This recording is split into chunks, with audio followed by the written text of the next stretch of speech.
hiding out at my boyfriend's house, so I'm so sorry, because instead of my beautiful fairy princess room, you have to look at that One Piece poster. So as we've gone over, I wasn't a big Bratz person as a kid. I was more into Barbies and like Barbie movies, so the only Bratz movies I really freaked with were like the fairy tale movies, you know, like the mystical ones. And as I was rewatching Bratz Kids Fairy Tales, I do have sad news.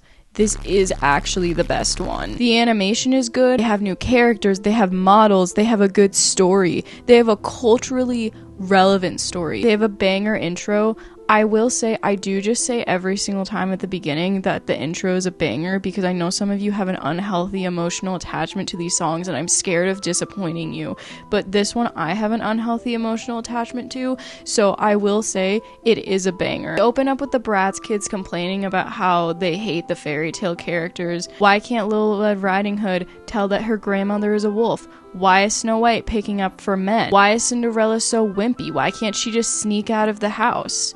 Never mind her trauma. This is a side note, but in the original Grimm's version of Cinderella, her dad is still alive. Dad is still alive and watches her stepmother and stepsister do these things to her, and he does not care. And I think about that all the time. Chloe can't actually think of something to insult Rapunzel with, so she just makes fun of her name. Why is this single piece of hair like this? Like, I don't understand. Well, I fixed it, but now it's in my eye. But basically, they just complain more and say that if they had been in those positions, they would have handled it way better. And then this frog with glasses appears and is speaking to them and tells them that the keeper of the fairy tales is very upset with them. He thinks that if too many people end up thinking like this, the fairy tales will eventually stop being passed down through the generations, and also the world that they come from will cease to exist. And then they think they're on a hidden camera show. I don't understand why every single Bratz movie, no matter what happens, they still always think that the magical thing that's happening to them isn't real. Like, y'all fought off alien potato babies when you were babies. What do you mean the talking frog is fake? That's a lot to take in, and we're only 3 minutes into this Bratz movie. So this is Chadwick. He's been cursed to be a commonly frog, and even though he's explaining to them actively why he's there and what's happening, they still say they don't believe in fairy tales. What about the alien potato babies? I don't understand. So he teleports them to fairy tale world and explains to them as they're falling to their death that he was a prince, but then he too insulted the fairy tale maidens and got turned into the commonly frog by the keeper of the fairy tales. And I like when he moves his hand around in annoyance that they aren't listening to him because they're too busy falling to their death. Basically, as punishment for dissing on the fairy tales, now need to live out those fairy tales and prove that they can apparently do it better by midnight, or they will be stuck in fairy tale world forever. Again, we're 5 minutes into this movie, and also if they don't do this, then Chadwick will be stuck as the common frog forever, and I kind of care more about that because I just low-key hate the Bratz kids. Like, I will never be on the Bratz kids side. I will always be on the opposing side. As the title implies, the Bratz kids specifically are actual brats, and I hate them. Like, they harassed a little girl so much that they got cursed for eternity to live as monsters. Why would I root for them? So Chloe is starting off as Rapunzel. Look at this shade. Look at this lighting. The first thing she decides to do is scream for help for 15 minutes because, you know, she's so much better than Rapunzel and she can totally figure out how to get out of here. I hate how this chair just goes all the way back like this. Like, who sits like this? After the screaming, Chloe just goes, what if I walk out the door? Surely that will work. Of course, wimpy Rapunzel would never think of that. Oh wait, the door is cursed. She cannot get out. We get a really good song montage though. Again, normally I don't actually freak with the Bratz songs. Like, I lie and tell you I do, but I do freak with this one. Chloe then notices that there's just like a hook that she can tie her hair to and climb down, except the hook is actually a trap and it alerts the witch that she's escaping. The witch is currently turning Goldilocks into a stump. She is my favorite character. Chloe gets caught by the witch. But I guess I had it coming, always sticking my nose in other people's business. 3 little kittens that think they lost their mittens? Nuh-uh.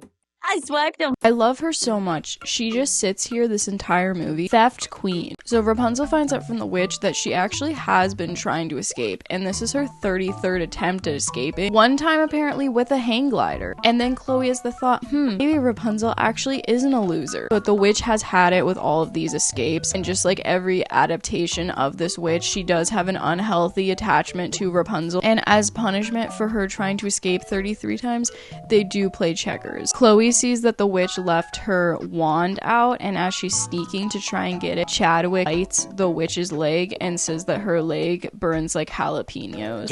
I just felt like that was an important detail to mention in this movie recap. The witch sees that she's trying to escape again and decides that she actually is done with Rapunzel and decides to cook them both. And then Chadwick yells at Chloe for judging people and assuming that other people have it easier than her. The witch then goes off and turns Rumpelstiltskin into an onion for her stew that she's making. The Bratz finally find Chloe, but sadly the witch does see them, and then we get the classic awkward jumping dodge Bratz scene that we have in every single movie. They do eventually burn her broom and her wand, and then the witch crumples in despair and screams as the crow slowly drags her up by her clothes to be locked in the tower forever. Chadwick then takes Jade to be a part of Snow White's story, and there's a scene where the girls are still walking through the woods talking on the heroines as if they didn't all just almost die 5 minutes ago. Like Chloe literally almost got turned into stew. A man did get turned into an onion. Stevie, that's the crow from earlier, he does come to alert them that he did immediately bring the witch down from the tower because she promised she would be nice to him. She's not being nice to him, and also the witch is screaming and running through the woods now looking for Rapunzel. Jade has been successful in escaping the huntsman, even though she did not do it the correct way. She kind of just shrieked and ran around the woods, and that is totally valid to being like hunted. Like that's a good reaction,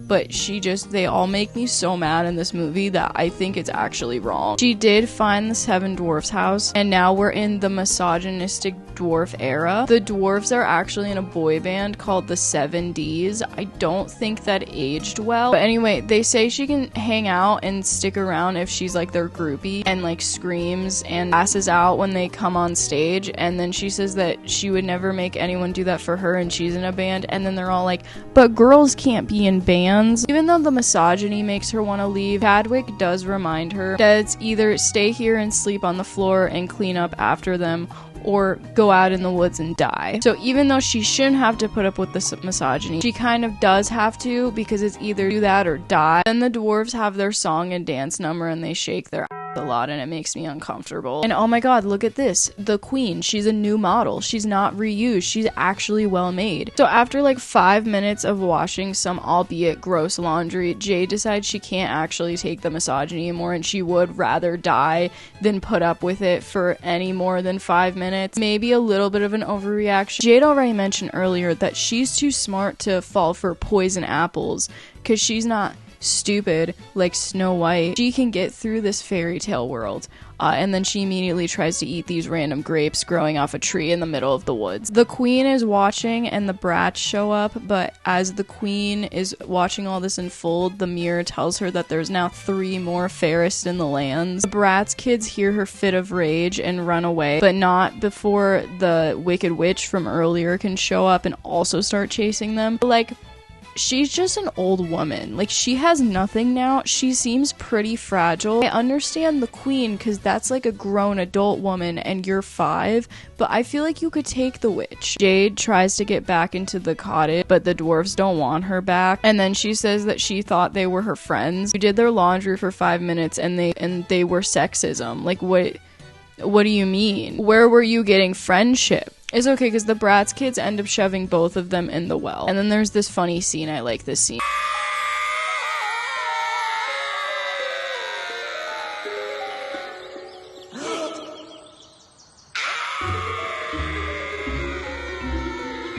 We all lived happily ever after, except not, we're still going. Next up we have Sasha as the Little Red Riding Hood, and she immediately tells the wolf that she knows he is not her grandmother. But because she didn't play around and stall, the wolf now immediately tries to kill her. There's some dramatic irony in it because he even mentions that if she played around and stalled, she might have been able to get out of that. I honestly really like the wolf. He has some good lines. He has a funny voice. He tells her that she ruined the old lady classes he's been taking for the last several weeks leading up to this. The girls walk in on him holding Sasha in his arms, and they say maybe he's not that scary, and then he has to have a mental second to hype himself up to be scary again. I am so scary. They climb this tree to escape him because wolves quote-unquote can't climb trees.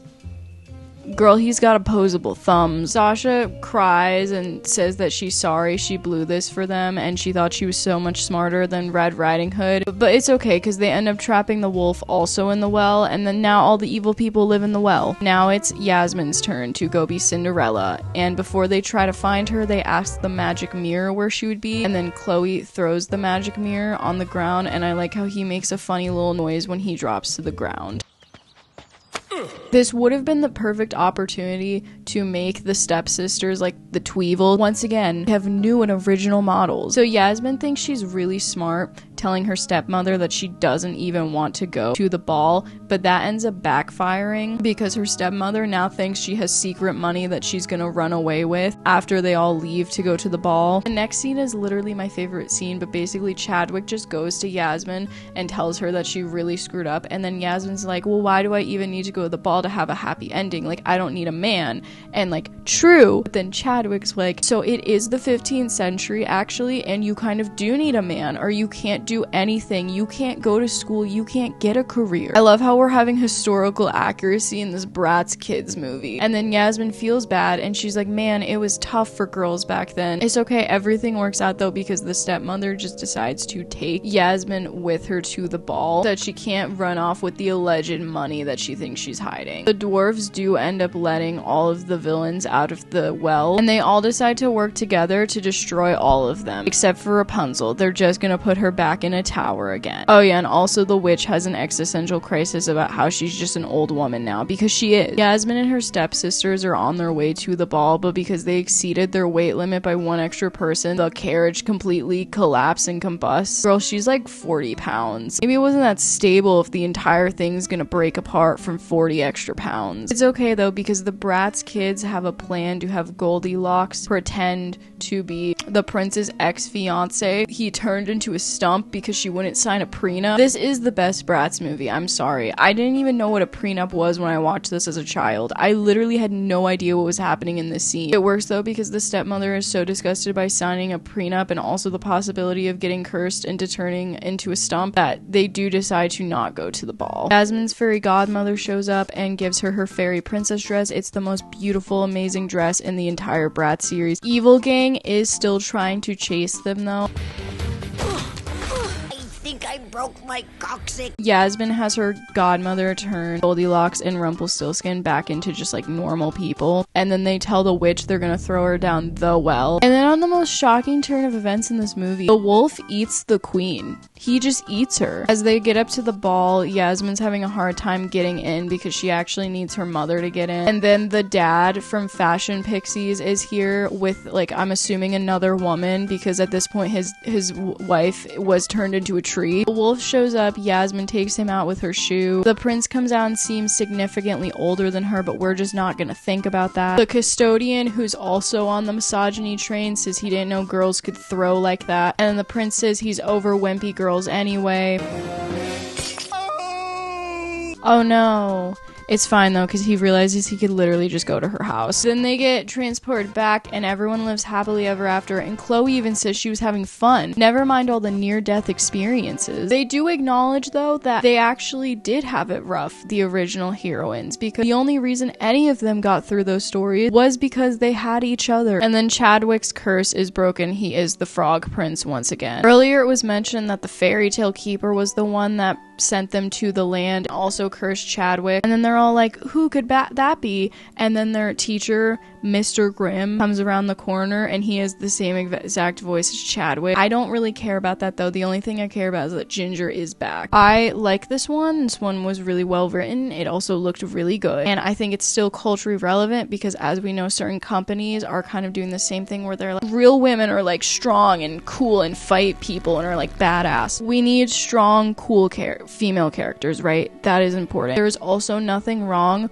with female characters that are delicate and feminine, and it doesn't make you less of a woman if you aren't hyper independent and can shoot a bow and arrow. And this movie literally does talk about that because it literally acknowledged the fact that yes, getting married was the only way Cinderella was gonna get out of that because it's the 15th century. Yeah, I really like this movie. I'm really hungry now and I want to go get Wendy's.